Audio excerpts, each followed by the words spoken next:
There's those times in your life where you wake up in the morning and you're just excited. You're just thankful that today is the day. This is that day for all of us because it's DevCentral Connects. And here we are connecting with you, our DevCentral community, like we do every Thursday, 12:30. And we're streaming live on YouTube and LinkedIn and Periscope like we always do. Start typing out those comments in the comment section, and we will interact with you live like we're doing right here with Leslie. Had said they're all good shows, Tony, which that was a reference to Tony's comment before where he said he's looking forward to the show. It's going to be a good one. Tony, I would argue with that. It's not going to be a good one. It's going to be great. It's going to be fantastic. All right. So, Jason, how's it going, man? Fantastic. I am excited to be here as always. Yep. Yeah. It's a good time. Hey, so we always have a little, a little intro, a little get to know you kind of thing. So this is my question for you. This is the deep philosophical, really kind of, consider the real things in life kind of question. And that is, what would your superhero power be? Wow. I don't mean to hit you cold with that. This is a significant question. Wow. This could come true one day. Man. So I don't know that I'm going to have a non-answer because I have two incidents like that happened all throughout childhood. I had two dreams. Two dreams. Okay. We're getting into some dreams. I lived in Italy when I was a kid. My dad was military. And we had these apartment complexes that were kind of fenced off from Livorno, the town that we lived on. Okay. And like at the back of one building was an entire long street. And we all used to do relay races, all the kids in the, I shouldn't call it a compound, complex maybe, but yes. But in the compound. It was lovely, a family-friendly atmosphere. Yeah. We did relay races down this long stretch. And the dream that I would have all the time is like I'd be running so fast that I would actually take off flying. But it was like not a fly up and out into space. It was just like kind of flying right above the ground. Maybe gliding. A hydroplane. Kind of a thing without the water. Right. So I had that. And then the other one that I had repetitively I would go swimming and then I would get stuck underwater somehow.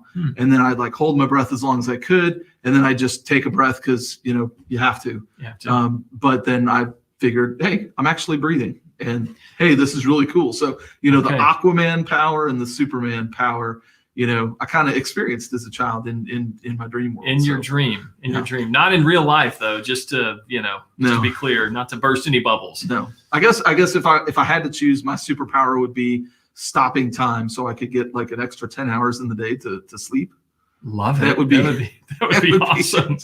And then you'd be like, wait a minute, I could get 11 hours of sleep, so you can stop that too. Yeah. That's awesome. After about 10 hours, the bones start to hurt. You need to kind of like crack it out. 10 hours is kind of my max. Yeah. I think for me, I would fly. Yeah. I would just take off flying. And I thought about this. I'd be like, hey, I'm going to run to the grocery store, except I'm not actually going to run. I'm going to fly. And I'm just going to be there in about 30 seconds or whatever. So it would be amazing. Good stuff, man. Good stuff. All right. Well, it's always good to kind of connect and, get to know one another a little bit better. And today, I want everyone that's watching this to know that you are going to be blown away. Your mind is going to be absolutely just blown by the guest that we have today. This is a guy, he's like the true Renaissance man. He's been flying airplanes since he was like 10 years old. That's actually not totally true. But for about the past 10 years, flying airplanes, he can play the guitar. He can play the violin. He is how it works. Well, whatever. You can tell I do not play the violin. I think there's a chin element. There's the, the bow and the whatever. We'll ask him about it. This guy used to build supercomputers that are still in use today because they're supercomputers, right? Can you really shut down a supercomputer? I don't think you can. Not with, we all saw war games, with global thermonuclear war. I don't think you want to touch those things. Just let them do their business, Play chess with them. Just play chess. Let's just play a friendly game of chess. But John-Luc Peck is, the CISO and a principal consultant security researcher and an expert in ransomware, which this is the National Cybersecurity Awareness Month. And we're focused on ransomware and frankly, some of the healthcare industry stuff as well. And we'll talk about all that. But today we have the pleasure of welcoming Mr. John Luke Peck to talk about ransomware.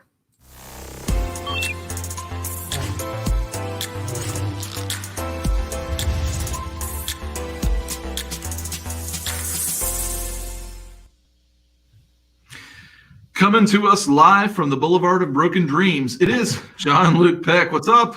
Good afternoon, guys. Thank you so much for having me here. I hope everybody's having a fantastic week, and it is such a privilege to be here with you today.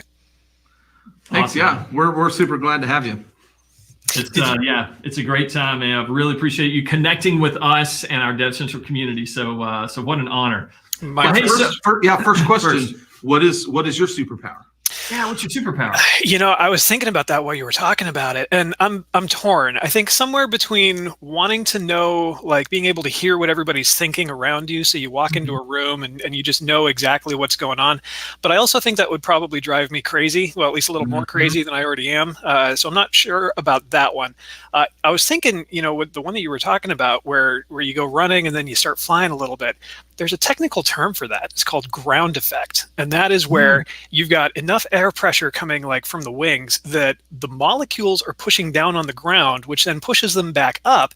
And so the plane just kind of floats. Like when you're coming in for a landing in a big jet, you know, and you get that kind of last minute where you're kind of hovering and the wheels haven't touched the ground yet. That's called ground effect. It's this big whole physics thing going on.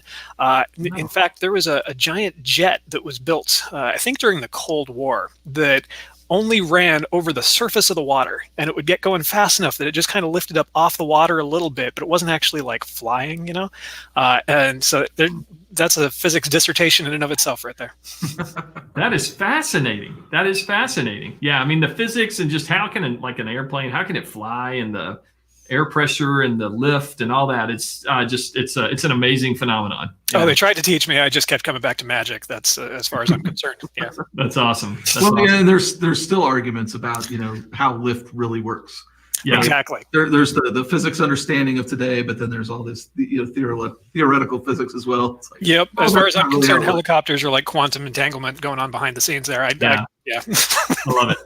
Hey, check out the comment by Bjorn Townsend there. That guy. Oh man. Ekranoplane.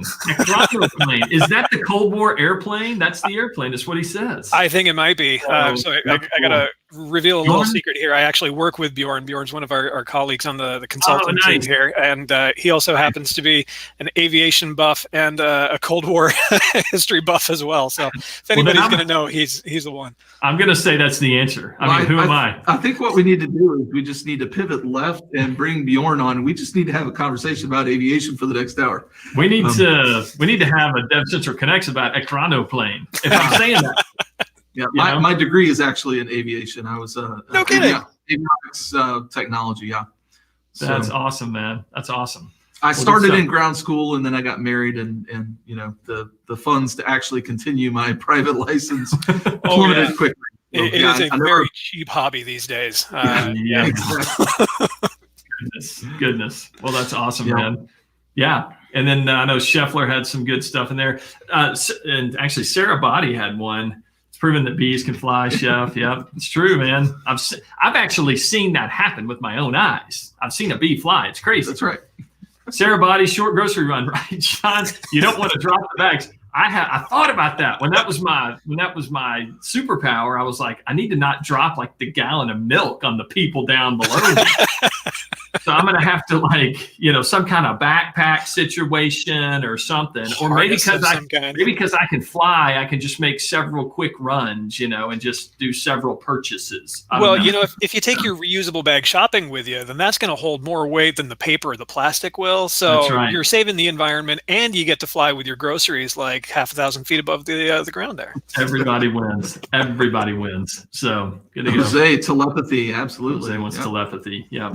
Wasn't there a movie you talking about like reading minds? I think Mel Gibson had a movie back in the day about where he could read people's minds or something? But yeah, that's always always been a fascinating one. So is that what women want? Was that what it was? What women want? Yeah. I think that is right. Yeah. I imagine that's a double-edged sword. Like, there'd be some interesting stuff here and there, but there's a lot of stuff you wouldn't be able to unsee. Right. Yeah. So yeah, I suspect. Well, good stuff, man. Well, hey, we are excited to talk about ransomware today. I say excited. I mean, the topic is fascinating. We're not excited to experience ransomware, just to be clear, just to set the record straight. But talking about it. So maybe for those that have not heard about ransomware, or they think they might know what it is, but they're not really sure, John Luke, tell us what ransomware is. You bet. So if you've been involved in IT or anywhere on the internet for the last, let's say, 20, 25 years or so, you might have heard of things like malware and viruses and Trojans and remote access tools. These are all different types of viruses and what I colloquially call badware, just as a generic term. But it's essentially a program running on your computer or on your network or in your systems, which you didn't put there. It was put there maybe deliberately by another person, like an outside attacker, or it made its way into your network by maybe hopping a ride on a company network or on a file stick, like a USB flash drive, or coming in by email or something. And so viruses and malware are not a new thing. That's been around for, like I said, at least going back to the early 90s or so. I think the actual first malware or like virus code was in the late 80s or somewhere in there. So ransomware takes the virus concept, the malware concept, and it adds this other component to it. Where previous viruses were all about making sure that an outside attacker would be able to get into your network, like a remote access tool, or just about trashing your systems and deleting your data, kind of like cyber pranking or graffitiing something on the side of a wall, maybe. Ransomware takes it the step further, and it says, we're not just going to try and get into your network or see what computers you're running. We're going to take all of your data, and we're either going to encrypt it in place. So this program is going to go through and it's going to find every file share, every server, every file stored on a hard drive or attached to disks or memory, and it's going to try and encrypt it. And what it's going to do is use encryption keys it downloads from somebody on the internet, usually like a malware command and control type of server set up by the attackers as part of a larger operation. And it downloads those encryption keys, and then it says, I'm going to take every file that I can get, and I'm going to encrypt it using these keys.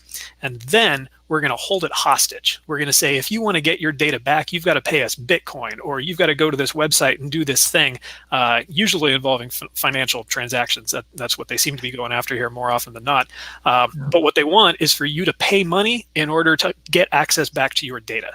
Now, there's a couple of other branches that we've seen over the last few years, and that is where they're copying the data out as well. So they're not just encrypting everything that they can get to on your network. They're also sending a copy of that over the internet to servers far, far away, so that they now have a complete copy of all the data that they have encrypted on your network as well. And what they want to do there is find other ways of getting money out of it. And that may be by extorting you to say, hey, you need to pay us more money or else we're going to make this data available, or they start selling it off, or they start auctioning it off, or they start going to clients or other people whose data and information is contained in all that hacked information, and then they start trying to breach their way into their networks as well to continue the operations. So it's distinctly possible that between one attack resulting in a bunch of files being encrypted, that data has not only been compromised and accessed, so you've essentially got an in-person data breach on your systems already, but then they're copying it out so that they've got a complete copy of it, so that they can go rifling through it, so that they can continue to extort you to get you to pay to not release that data or to try and keep it under wraps. And then they're also selling it off to other people on the back end. So that one hack can result in somewhere between 3 and 4 different payments coming in just for the same block of data. And that's before we start talking about organized crime, who are doing things like gathering together large collections of medical records or financial information and then selling those packages off on the underground as well. So if you want to go and buy 100,000 or 1 million credit card numbers, or a bunch of people's medical records, or a bunch of people's credit report histories, you can do all that as well, because they're going through and extorting all this data and grabbing copies of it and doing everything they're doing with on the back end that we don't have insight to. Man, it is a crazy world we live in, isn't it? Wow. I think with that next level, it's one thing for them to come in and encrypt all your stuff in place, because you get the encryption key back if you pay for it, and then you're kind of back in business. But with the concept of you losing your data, and it going out into the wild, they come back to you for payments for that. There's no guarantee that they're also not sharing that out to anybody else, right? Yeah. I mean, so I'd be curious to see the number of times they come back to the well for that. Well, I know you paid for us to not do that, but we still have it. And by the way, we're going to need another $1,000. Yeah, usually it's quite a bit more money that they're asking for. Sometimes we see like $250 to unlock this one computer, but if they know that they've got the majority of your network, we're easily talking tens of thousands or hundreds of thousands of dollars if they understand the value of what they're sitting on. And there's something that we inherently assume there, and that is that they're going to say, or they say they're actually going to provide you the key or unlock your files for you. I see P. Silva in chat mentions that you might not even get the key even after paying. And you're absolutely right. You are 100% right. I've heard from, in our practice, in CI Security's practice, I need to make this clear, we always advise don't pay the ransom. Just don't do it. You're not dealing with honest, reputable business folk on the other side. They are not inclined in order to keep up their end of the bargain, and there is every chance that they're just going to take your money and run away. And what we've seen and heard from organizations who do go and try and pay the ransom either before they call us or against advice is that, weirdly enough, and just hypothesize this here, you go to this website, your computers are all locked out and encrypted, your business is on pause while you're trying to get this sorted out, and so you plug in your Bitcoin wallet information or you make the transaction. Oh, but then the website magically has a weird problem and it just can't complete this transaction. And it's so strange because you saw the funds leave your account, but you just haven't got the unlock key back yet. And we're going to have somebody take a look at that here soon. That we've got a ticket open for that. I tell you what, just sit tight for a little bit. Somebody's going to call you back soon. We'll make sure you get your data back. I'm sorry, they've taken the money. They ran long gone. Like your data is not coming back anytime soon there. Yeah. They're already somewhere in like South France, enjoying the Mediterranean coastline. Yeah. Well, exactly. and then possibly the tertiary problem to where the Bitcoin transaction itself, if you're doing that from your compromised machines, that they're stealing that too, and then they're just going to take all your Bitcoin. Yeah, exactly. And then that ties us into this other recent development, which I hope a bunch of your viewers here have heard about, but if not, we need to get the word out about this very far and wide. So the Department of Treasury, the Office of Foreign Assets Control, if I remember the exact acronym, recently put out an advisory saying, if you pay the ransom, we're going to consider that to be you funding terrorists, and we're going to come and sanction you accordingly. So any organization right now that is looking at making that payment, that is looking at sending the Bitcoin to that strange Tor website or whatever, just because you want to get your data back, needs to understand the risk that they're taking by trying to do this themselves. And they're going to find themselves on the wrong arm of the Department of Treasury, and that is a very uncomfortable place for anybody to be, especially if there's a documented transaction of A, your incident, B, you trying to make this payment overseas, most likely, to what the government is now considering to be terrorists. So this is the kind of thing which is going to have a very bad impact on your annual filings, and so we just recommend, don't do it. Wow. That seems like a whole lot of no smiles time. You got it right there. Gracious. I can't imagine just like you're down, and I'm sure these businesses, they feel a tremendous amount of pressure to, not have their business completely fail, because, some of them might be in a position where if we're not back up, we're done, that they pay the ransom. But to be on that side of a potential terrorist link, that's not a good place to be. No, you're exactly right there. And you've got to put yourself in their position, their job, the IT managers, the business leaders, the folks who are responding to these incidents for any organization. They understand and they recognize that they have one job in that moment, and that job is to get systems and data back up and running, get the business turning again. If the business is shut down, why do you have an IT department? There's no point managing technology for a business which isn't there anymore. And so their job in that moment is to keep the business going, even if the manufacturing floor is halted, even if email has stopped flowing, even if all your data is currently sitting in the hands of attackers right now. They know that needs to be their focus. And so they've got executive teams yelling at them about, why isn't this happening faster, and why can't you do more? They know that their own jobs are potentially on the line. They know that they've potentially got the media coming at them anytime soon. If word about the incident starts to spread, spread or go viral. And that is a pressure cooker situation there. No team is going to be making good decision-making tasks during that kind of a process unless they've gone through this type of exercise beforehand, unless they've practiced it out or got what we call an incident response plan. So we recommend for every organization, I don't care how big, how small, whether you're public, whether you're private, whether you're a manufacturer or a sales floor or whatever, have an incident response plan. Know what your organization is going to need to do. Know where you need to prioritize. What systems matter the most when you're trying to get your network back up and running? Do you need to focus on getting email and phones back up, or is that terminal server in the corner, which everybody uses for inputting new orders, perhaps more important? A process called a business impact analysis, or a BIA, helps figure that out. That way you don't have IT spinning their wheels trying to get SharePoint up and running when something more important is sitting there screaming for attention, but nobody knows it. And so having an incident response plan, a BIA, understanding what your team is going to need to do during these kinds of heightened situations.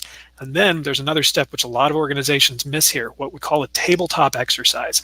And if anybody's into things like Dungeons and Dragons or War Machine and the miniature type tabletop games, it's very similar to that. But what we're doing is we're walking teams through their existing incident response plans. We're going to hold a practice event. We're going to get everybody around a board table, or these days around like a Zoom conference room. And we're going to say, all right, you just got an antivirus alert that said this malware is running on a computer. It can't be stopped. It's running amok and sending traffic out on the network. And you've just found out that a web server has been compromised. You try and throw a bunch of scenarios together in order to make this a complex type of event that they're going to have to think through.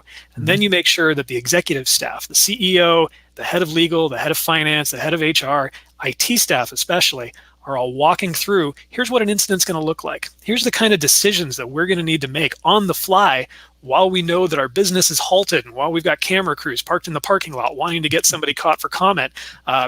Good time to practice that, get those thinking muscles built up. That way, when an actual incident does come about, you and your team are super well prepared. You've been through those kinds of thought exercises before. You've got those thinking muscles built up. We find that is hugely important in an organization's success strategy coming out of an incident. And I know many people might have heard this over the years, but it becomes more true every day. It's not a matter of if, it's when. Every organization, top to bottom, big and small, is subject to get hit by this. This is not something that any one of us is excluded from unless you have no phone, no internet, no computers, no nothing. And for businesses these days, that's just not practical. So everybody, whether you're a mom and pop pizzeria handling credit card orders for your delivery customers, or you're a massive multinational manufacturing organization, everybody's got technology that they're working with, and everybody's got technology that they're on the hook for managing and making sure is ahead of the game.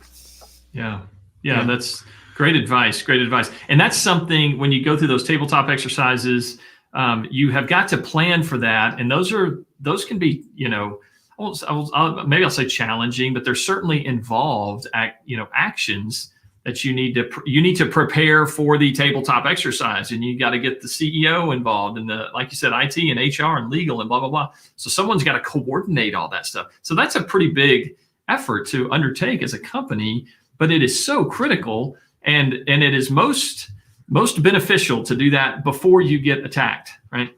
Yeah. And I remember when I was a contractor for the military. They did these military exercises all the time.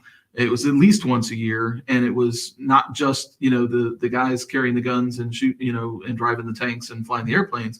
It was also the IT staffs supporting all of the infrastructure that they use to share information between all those. And we went through the exercises to sharpen our skills and to catch gaps in how we respond to things. And it takes me back to football in high school. I had a coach. It was Mr. Ammons. He was my 8th grade algebra teacher. And, he had a big drawer full of tennis balls that, if anybody got out of line, just like throw it across the room and get you in the head. Couldn't do that today, but we loved it. But on the football field, it's like, people would say, yeah, I know practice makes perfect. And he'd like, perfect practice makes perfect. It's like, play like you're actually going to play the game. We're not just out here to be going through the motions. We do it like we're going to do it in the game. and sharpen ourselves and correct where we need to correct. Mm-hmm. You are exactly right there. There's a axiom which I've heard, which is don't practice until you get it right. Practice till you can't get it wrong. And I think that applies to music just as much as it applies to IT and information security. Something which I want to call out, which we see a lot of organizations miss. I actually recommend organizations have two types of tabletop exercises. One for the senior leadership and the management folks who are going to be involved in the decision making and setting the action plan. But then have another for your technical staff, your help desk, your IT admins, your IT engineers, the kinds of folks who are going to be involved in examining a potentially compromised computer, looking over logs, the folks who are going to receive the call from an employee saying things like, yeah, I've got a purple screen up and it's asking me for Bitcoin, or my mouse is driving itself and I'm not doing anything. Like, what should I do here? If your help desk staff thinks this is just business as usual, they're going to go in, they're going to run some malware scans, they're going to close the ticket, and they're going to move on with their day. But if they know, hey, this could be an indicator of something big, or this could be a risk indicator telling us there's something more happening at play here, they're going to be on the lookout for those kinds of things, and they're going to be more prepared to call a flag and say, hey, there's something going on here we need to look closer at. But more than that, when you have an incident which is going to require technical steps, things like forensics or log analysis or taking a look under the system config in order to understand what the risk was, you want to make sure that your technical staff are prepped to use those tools just as much as the senior staff know what the IR plans are going to be. So if you've got help desk folks who are going to be running malware scans or pulling potentially forensic images of compromised systems, they need to be prepared to learn how to use those tools. They need to be comfortable with those when an incident goes in. I had a science teacher in school who used to talk about, he was ex-Navy, he talked about the value of drills while on ship. They used to do damage drills all the time when they were out on deployment. And it was because they needed to get that muscle memory built up so that when there was a fire or a hole in the boat or whatever, you weren't sitting there thinking about it or going and pulling the manual being like, okay, thank you for your purchase of this new literal class destroyer for years of ownership. You don't have that kind of time. You've got to be able to respond right there on your feet, and that's what the practice is all about. And I mentioned that to an IT manager of a client organization of mine because he was ex-Navy guy as well. And I said, this is why you do that on ship. This is why you do that for your IT people. And it clicked just like that. He understood it right away. And they started getting practice sessions set up for their teams. I was so pleased to see that because now their teams are even more prepared than they were 6 weeks ago to handle the kinds of stuff which is coming at them day to day. Yeah. Yeah, I remember one company I worked for, we had a disaster recovery plan and we executed it twice a year, on all the mission critical systems. We had some business critical stuff, which if it failed, it failed. But the mission critical stuff, twice a year, we executed the DR plan just to make sure that it worked. And, what do we need to fix coming out of each of those exercises? Yep, yeah. That's a fantastic plan. Yeah, it's a great advice, great practical, tips to go through on this ransomware. One thing that I'm curious, really quick, I know you talked about the advice to say if you are the victim of a ransomware attack, the practical advice is don't pay the ransom. That's kind of the general, thing. But there are times when people do pay the ransom. So have you run into any customers or seen stories of people paying ransom? And how often does that happen? I'm kind of curious as to people. I know Chef had a comment earlier that sometimes these ransomware attackers will time the ransomware, in a really critical way or a very strategic way that it's like, hey, payroll is tomorrow and you just got ransomware. So are you going to make your payroll or not? Really kind of, put the screws to you kind of a little bit. So anyway, have you seen where people pay it out and how often do they tend to pay it out? So I don't have stats on, the volume of ransomware attacks versus the volume of people who actually go and pay the ransom because that's not reported. We're not seeing we're not seeing financial transaction reports and whatnot hitting the IRS. Filing, yeah, exactly. Although strangely enough, I think that that declaration from Treasury is the direction they want to get things going because in that bulletin they said we have this process now where you can apply for a license to pay the ransom. You got to explain your case and why this is important. And we're going to assume the answer is no to begin with. So like the presumption of denial is there, but they want to get the records going to say, we've been hit by a ransom and we'd like to pay it, so that when they tell you no, then at least they've got the record saying, hey, we told you not to do that.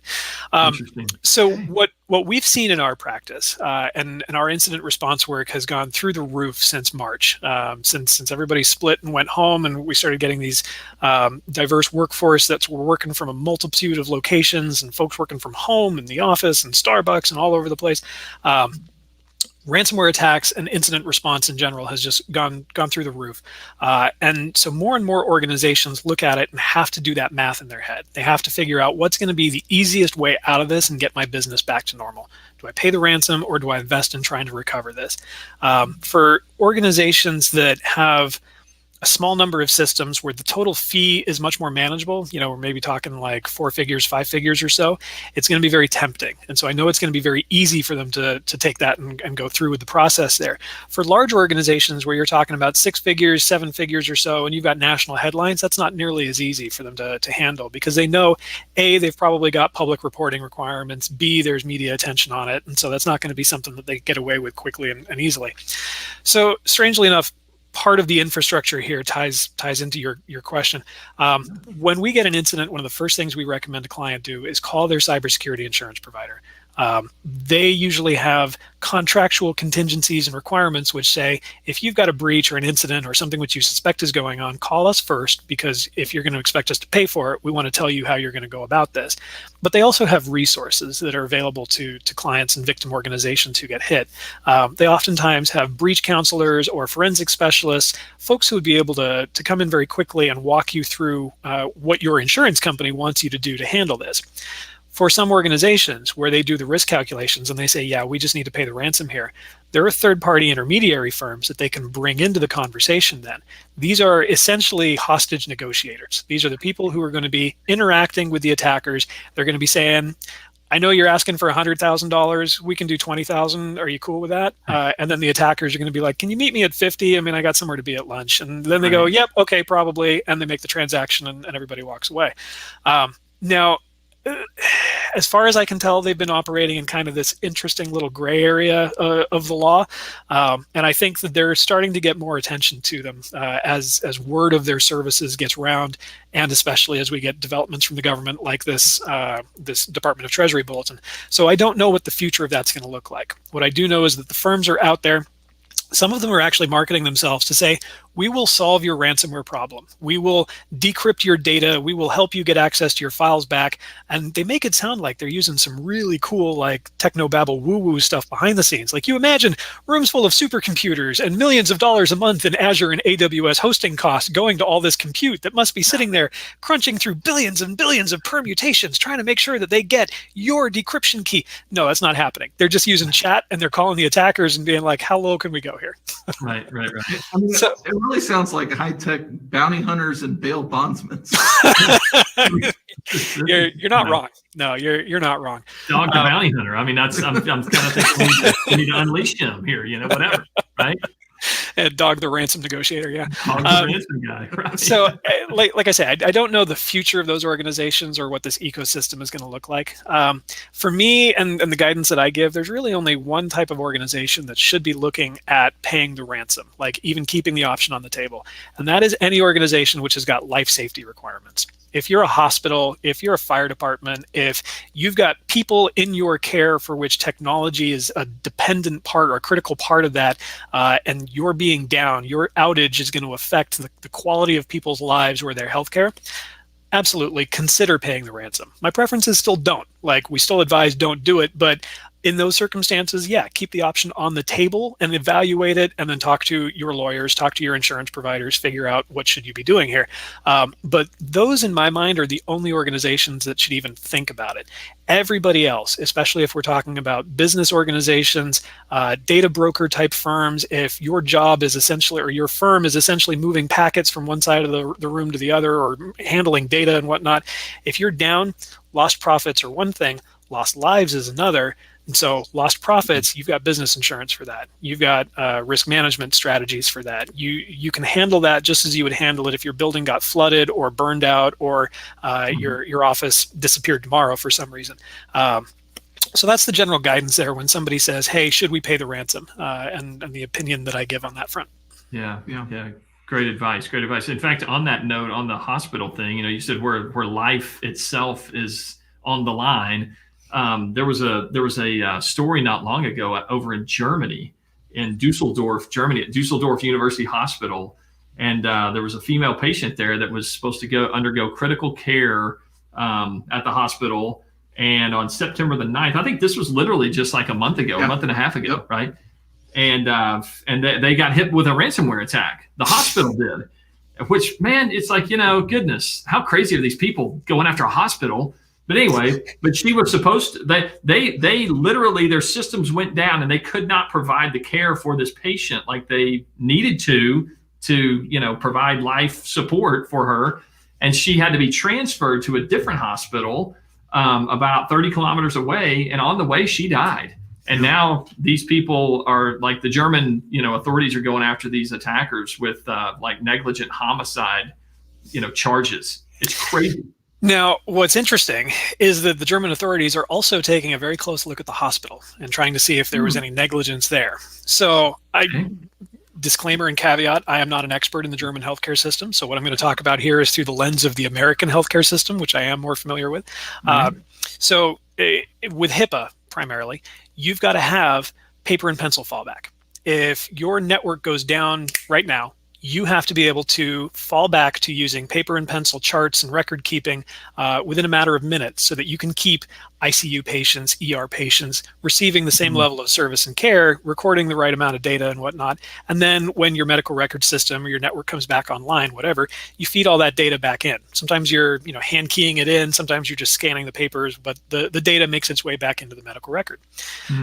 With organizations which have got an electronic medical record system, oftentimes they have to keep a computer in like the ICU or in the ER, which has got an offline copy of everybody's medical record. That way, if the power goes out and the network goes down right now, you've still got all the patient records that are actively being seen and cared for on that floor, in that wing, whatever. Yeah. This organization doesn't seem to have done that. They don't seem to have been able to fall back to paper and pencil at the level that they needed to, or have the necessary information. Clearly, they had to transfer the patient, and something happened during that transfer process. I don't know the state of the patient. I don't know the full degree of what happened there. But what I do know is that not only are the authorities now looking at the ransomware attackers, like you say, for this negligent homicide or whatever their version of it is, but they're also looking at the hospital to try and see, did they follow the necessary procedures? Did they perform their due diligence? Did they uphold their due level of care? And so the hospital entity is also on the hook for this. That one incident last month caught a lot of people's attention, especially regulators and especially incident response and security professionals in the United States. This is something which has been hypothesized about for a long time. A number of years, people have been wondering, if I ransomware an environment that is super dependent on IoT for patient care, what happens to the patients? And now we've seen it. I don't know if we can say firsthand, like we have seen the ransomware caused the death, but there was certainly a domino trail there that, the ransomware triggered a series of events which led to the patient's death there. And I don't think they're going to have a hard time drawing those dots together. Yeah. So we've talked a lot about incident response and even preparation from a business perspective. What are the top 3 to 5 things that companies can do on the technical side to prevent? Because obviously once you get to a ransomware incident, that's bad. It's just bad all around. So how do we stop it? What are the best things you can do? Yeah. I am so glad you asked. I love that question. I will talk about that question all day long. So the first thing, like we mentioned, cybersecurity insurance and an incident response plan. That's technically 2 things, but I'm going to bundle them up as one. If you do nothing else, making sure that you've got cybersecurity insurance and that you know how to call and activate them and making sure that you've got an incident response plan in place. Those are like the two very first things any organization can do that's going to get them the most bang for the buck right off the bat. Very low effort. Most organizations can make this happen very quickly and easily. And the cybersecurity insurance in particular gets you a level of protection that you're not going to get by going and buying a software tool or by bringing in a new firewall or something. No offense. I do love F5 firewalls. So a few other things that you can do. One is make sure that you've got solid monitoring of your network and your endpoints in particular. So this is like strong antivirus software, good EDR type platforms, things like Defender ATP, Red Cloak from SecureWorks, Sophos has got a great product. The endpoint detection and response systems are different from traditional antivirus because it's not just telling you, hey, computer 123 got an antivirus, got a virus alert. It's saying, computer 123 went to this IP address. Computer 123 opened this text file. Computer 123 read this registry key. And with that, you get so much more information to be able to find malware, spot the risk indicators, and then jump on and respond to it by locking out a system, blocking a file hash or a file signature across an entire organization to stop its spread. So I'm a big advocate of EDR platforms. Other work that you can do is your perimeter security. So this is your guys' ballywick here. Make sure your firewalls are set up to block outgoing traffic just as strongly as it's blocking incoming traffic. So we're working really hard with any client who we encounter to have them look at their firewall rules and get a very solid understanding of what are you exposing to the internet, and then what are you also allowing to leave your network. If you've got 2 domain controllers in a network and they're doing all of your DNS forwarding, why do you want to allow your printer or some workstation which turns up on your network to be able to query any DNS server on the internet when you know that it's only 2 systems on your network which should be making lookups, and those lookups should only be going to a very specific set of servers like the root hint server or like your ISP's DNS server or whatever your forward lookup is there. And so we're recommending organizations lock down things like outgoing DNS, outgoing SMTP, outgoing NTP. If you don't need SSH, if your employees don't need to be able to FTP out across the world, lock it down. It's those kinds of services which are being used and abused right now by malware to get data out the door, to get commands from remote infrastructure inside the network. There was one ransomware incident which I saw where the malware got in, the malware got past AV, and it started to run, but it tried to phone home to the command and control servers in order to get the latest encryption key. Because the firewall was blocking port 8080 going out, meaning something trying to go to mywebsite.com:8080 was denied, it wasn't able to grab the encryption key. And so all the ransomware was able to do was just rename files on the file server. That was an annoyance. That wasn't a data breach right there. So those kinds of perimeter controls where you're not just blocking the stuff coming in, you're also blocking the stuff going out. That can help make or break an incident from even happening, let alone make sure that you've got good eyes and good awareness around what's the data that's leaving your network. Where's that traffic going? Application security and patching is another one that we harp on quite a lot. Organizations should run vulnerability scans at least once a month. That's our recommendation. Understand the landscape inside your network. Understand what software and services are set up on your computers, especially if those computers are leaving your network. If you've got laptops which people bring into work and then they leave, make sure the firewalls are turned on when they go out the door. I can't tell you the number of organizations I've talked to which have a nice big GPO disabling the Windows firewall inside the domain. And as soon as you say, well, what happens when you take it out to a Starbucks hotspot or you take it home? What do you mean? Well, you've turned off the firewall here.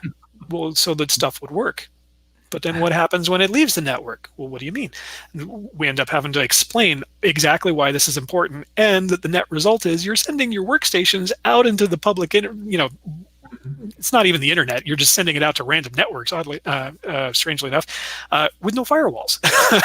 You combine that with computers that are missing 6 months or a year or more's worth of patches, or are running things like WMI and remote desktop listeners, or have got a little SQL Express instance or something running on it. Those computers are a super high target. So there's this whole strategy which comes into play of knowing what you've got, making sure you've got good network controls and good perimeter protection, making sure you've got good eyes on what the computers themselves are doing, making sure they're all configured securely, and then making sure you've got cybersecurity insurance and an incident response plan. And in a nutshell, that's what an organization can do. Yeah. So what about the human element? So, from a IT policy and, business strategy standpoint, we've got that covered. But the human element, the people that go home and, they kind of roll their eyes at IT policy and all that. It's like, no, I'm going to be fine. I'm going to be protected. What would you say to the people, the users of corporate technology? It depends on the context that we're talking about. So I've had a number of one-person businesses that have been hit by ransomware or had their Office 365 accounts hijacked or stolen. So just because an organization is not large doesn't mean that they're not a target. That's important fact number one to keep driving home. Number two is that you've still got valuable data. If you've got just a family computer or an iPad which you use for Netflix and keeping up on email while you're sitting on the couch or whatever, there's still email accounts, there's still bank accounts, there's still social media accounts, there's still personal data and tax filings, all kinds of stuff within your personal life which is of interest to attackers. And so they're going to go for a couple of different things, probably both at the same time. One is to try and encrypt your computer in order to get you to just say, screw it, I need to get my computer back. Sure, take the $250, just give me my system. But then they're also going to try and extract as much data as they can out of it in order to start looking at identity theft, financial theft. Can I drain your bank accounts? Do you have PayPal set up? Can I pull everything out of PayPal? I've seen clients who literally sat there and watched their PayPal balances get drained away while on the phone to PayPal saying my account has been hacked and my funds are disappearing, and PayPal can't do anything. PayPal won't stop the process there. So just because you are not a corporate user or using corporate equipment doesn't mean you're not a target. The other side to that is it means that it's on everybody. It's on all of the users, on the computer owners, on the parents of kids who are using computers to make sure that these systems are patched, kept up to date, not running shady software that's going to be super liable to get popped or violated in some way, shape, or form, and making sure that they've got good antivirus controls and protection. And so one of the things we recommend to any organization during our security awareness training is help your employees secure themselves. Give them guidance about how to turn on MFA for their home email accounts, for their home banking systems, for their retirement accounts. Drive home the importance of this and provide security awareness training that's going to help them throughout their lives, not just while they're sitting at the office or working behind Outlook, if that makes sense. Yeah, totally. Yeah, on last week's show, I covered the Minecraft mods for your kids. It's like one of my machines was so messed up, it's like a complete rebuild because the kids, because those sites are, they're built to distribute malware, right? They have the download here, but there's like 5 different download here buttons, and you've got to find the right one. And a 10-year-old's not going to find the right one. And they're going to pick the biggest, greenest, download button Blinky. that's right at the top of the page, and usually that's the one that has all the snot that you don't want on your computer. Now you take that very problem right there of a kid's computer, a gaming computer, a family computer, whatever, going to these websites, downloading these risky applications, admittedly just for games. There's nothing shady going on other than what the malware distributors are doing. But now add in that mom or dad or mom and mom or dad and dad have to use that computer in order to remote into their office computer in order to do their work. So now all that malware the junior has picked up by going browsing around on the game sites has just been brought into the corporate sphere. And we've seen a lot of organizations whose remote access solutions were essentially use your home computer and VPN into the company network, or use remote desktop from your home computer, and you'll have access to all the company resources here, but you're still plugging in your company password every time you do that. You're still exchanging data with company networks. If you VPN to your company network from your home computer, that's the equivalent of taking your home computer and plugging it into your server subnet at your office data center. When we explain this to IT admins and organizations who have been using this as their remote access solution, sometimes they've been hit already. We've had a few organizations that got ransomwared, in part, we're 99% certain, because they had home computers that were VPNing in, but they understand the risk. When you explain it in those terms, suddenly it clicks, oh, we've made a huge mistake here. And now we need to start changing the way people are remotely connecting up. Yep. We got a couple questions from the crowd here. It's like, is there a resource out there for teaching kids about this sort of security in the language they can relate to? That's a great question. I have seen some educational videos on YouTube here and there about security topics for kids, especially around gaming and social media and whatnot. I will go through and try and find a couple that I recommend, and I'll forward them over to you here. You can share them out on your next show here. The other thing I'd recommend, I think it was the state of Washington, but it might have actually been a national initiative. They were putting around brochures about a year ago, all about internet and cyber safety, and they were intended for families, like a family talking brochure kind of thing. Have the hard conversation with your kids about cybersecurity, right? That kind of thing. And it was super useful. The people who I showed it to said, this is really helpful. This helps me know the kind of stuff to be talking about with my kids. So I'll see if I can dig that flyer up as well. But that's a fantastic question, Leaf or Leif. I apologize. Leaf. Leaf, yeah. Leaf. Yeah, and I know my kids went to a cyber kids. I think the DoD puts it on. Which is teaching your kids about the basics of cybersecurity, and it was a summer camp. It was a week long. They went. It was like 3 hours for a full week, and so I'll look that up as well. And I love it. Yeah, that's fantastic. We can put it in the description below for those that watch this later. So come back to YouTube and all that and check it out. Resources, good. And I will say, as a former attendee of computer camp in the summer, computer camp is cool. Yeah, that's where all the cool kids go. We all know that. Love it.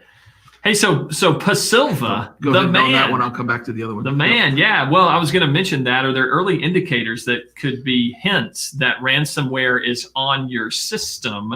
And then he followed that up. Is it the typical, like, hey, have the file names changed? Is my computer slow? Whatever. So those are very good indicators, especially if we're talking about a home computer. For corporate networks or bigger environments, things that we would be looking for are strange files running on a computer. So this goes back to endpoint detection stuff. If you can see all the EXEs running on a computer, that's going to tell you the types of programs which are running, and you're going to see some outliers there. The other things that we would be looking for are a single user account, which is going through and doing a lot of stuff on your file server. Like it's going through and it's opening file 1 and then file 2 and then file 3 and file 4. And it's doing that within like a few seconds across every directory it can see. There are some tools which will say, I see this kind of behavior. I'm going to suspend that user account until somebody from IT can look at that. So GRC tools are looking at that kind of behavior and saying, this is just ransomware. We know it, and we're just going to squash it until somebody comes in and turns it back on. So keep an eye out for that. Also, network traffic. If you have a way of examining how much traffic is coming in and out of your network, some like consumer cable modems and home routers and whatnot will be able to give you those kinds of stats. Certainly more advanced firewalls or maybe your ISP. For most people, it's like, how much Netflix am I watching? For large organizations, it's like, how much are my people streaming stuff from YouTube or whatever? But if you go from, like 10 or 20 gigabytes per week up to a couple terabytes per week, something's up. That's worth investigating. And something we've seen is that a lot of ISPs, a lot of network service providers, they aren't alerting on that. They're not going to call and say, hey, we suddenly saw like a 20x increase in your outgoing network traffic. No. Is everything okay over there? They don't care. They're going to say, do you want to upgrade to our next level of service? That's exactly it. It's $100 a month. Yeah. Exactly. That's awesome. Hey, so I know we've kind of talked around the edges of this and you've mentioned some things, but how does the ransomware get in? You know what I mean? I know Jason talked about his kids are clicking on the biggest, blinkiest button to download the Minecraft, right? So that's one thing. We were talking to the intellectual giant himself, Mr. Ray Pompon, a few weeks ago about this thing called phishing, which has been around forever. And I was like, Ray, is phishing still a thing? And his answer was, John, it's not just a thing. It's the thing. It's the thing. Yeah. So anyway, so I can only assume phishing, brings in malware or ransomware. But anyway, what are some of the ways that it gets in? So phishing is absolutely one of the major ways. We see that quite a lot where it's the targeted attack. They're spraying across accounts, just sending malware or bad attachments or bad links to as many people as they can, because all it takes is one. It takes is one employee in an organization clicking the link, opening the email, opening the attachment, whatever. And then they have one computer, which is then phoning home and saying, what would you like me to do? And, and that can be, I want you to install this malware, or I want you to try and find other computers on the network to spread to, or I want you to start encrypting files or other nefarious stuff. Other stuff that we've seen recently, and I'm thinking mainly just in the last 6 months or so, exposed infrastructure I go back to. If you've set up remote desktop, if you've put a web server or something on the internet so that people can connect to it remotely, if you've got a web portal or a Citrix platform, which is running, maybe 6 months or a couple years out of date or something, any of those services will be used and abused by attackers. Either they're going to start just trying to brute force the accounts in order to get in, or they're going to be actually throwing exploits where they don't need credentials. They just, send the right series of packets and your systems go, hey, look, welcome to my network. So there's a number of ways that comes together to present a risk. But then the other one is in just straight downloads, exactly like what you're talking about, where you downloaded a file, you thought it was something, and it turns out it either had extra payloads or it was just straight up viruses compared to the Minecraft mod or the game asset, whatever you thought it was. The other way that we see this is less common these days because everybody's isolated and working from home, but physical media sharing. So if you take a USB stick and you plug it into your home computer because you're going to copy some photos you want to print off at work, and then you go to work and then you plug in your USB stick into your laptop because you want to print those photos on your nice shiny laser printer at work, well, you've just brought whatever crud is on that USB stick right into your corporate network. One thing we would see quite regularly is like kids taking USB sticks to school in order to keep their work or bring a document home to print out or work on some homework or whatever. And so they say, I need to print this out for school. And what parent's going to say no to that, right? Sure, let me just plug it into my computer so that I can get this printed off for you. Yeah. Super quick and easy way to spread all kinds of who knows what. School district networks are not a clean, safe space these days. So physical media sharing, exposed infrastructure, email attacks, drive-by downloads. We do see it every once in a while from things like malvertising, advertising networks or ad rings, which have got essentially malware code or take you to bad websites and whatnot. On the whole, we're seeing that less and less, especially if you're not going to shady websites to begin with. But they're going for whatever they can. The attackers have one sole goal, and that is to get in your network and encrypt your data so that they can charge you money for it. Steal your money and your stuff. Crazy, man. And moms and dads on that point, really, Raspberry Pi is like $30. Install security tools on that. Plug the file in there. Make sure all things are good before you plug that into your own computer. I've heard worse things, and the Raspberry Pi 4, I can tell you, it'll do 2 monitors at 1080, which blows me away. So super cool. Wow. Well, John Luke, man, we are at time now. This has gone by like that fast. I feel like we could sit here and talk for hours. I got about 1 million other questions for you, but maybe another day. I would love that. Yep. Yeah. No, thank you both so much for the invite. Thank you so much to your audience and for the questions here. This has been a super privilege and a pleasure. Thank you to Ray for the introduction and the connection. I would love to come back and we can continue the conversation or talk about whatever other scary stuff is happening that day. I love it. Love scary stuff. Halloween's coming, so we need to get into that. We don't got to bother with costumes, man. We just got to show people the Verizon investigation report. When you show up at your Halloween party, if it actually has, show up as some ransomware, show up as a Minecraft mod, as a blinky light, and people are going to be freaked out. So good to go, man. All right, John, it's been a pleasure, man. Yeah, take care and all the best to you. Appreciate it. Thank you very much, guys. Everybody, hope you have a great week and weekend. Awesome. Appreciate it.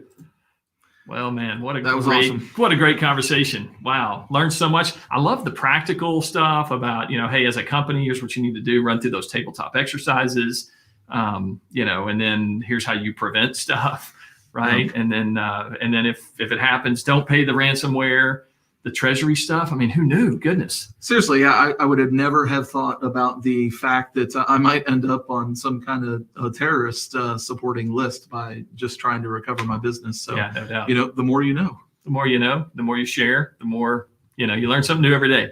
That's right. Super cool, man. Well, you get to close out Cybersecurity Awareness Month next week on your security sidebar. That's right. So what are you talking about? Next Thursday, 12:30 Pacific, security sidebar. And we'll kind of a wrap of the Security Awareness Month and maybe a little touch on all the different things we've talked about. May sneak in some new exciting security topics to, just to keep you excited and, front of mind with security, because we don't need to just have cybersecurity awareness in the month of October. It's not like when November comes, it's like, oh, well, then forget it, right? We're done with you. That's right. So yeah, so man, next Thursday, 12:30 Pacific, you guys tune back in, and you're going to be in costume, right? 2 days before Halloween, you're going to be in costume. If you log in and you see a little blinky Minecraft mod download, it's just me, So don't click on me, whatever. So good stuff, man. Well, Jason, it's been another great show today. It's and I guess to all of you out there, it's great to connect with you, and we just enjoy being a part of this community. What an awesome DevCentral community it is, and it's awesome because of all of you. So keep up the great work, and we'll see you guys next time. All right, take care, everyone.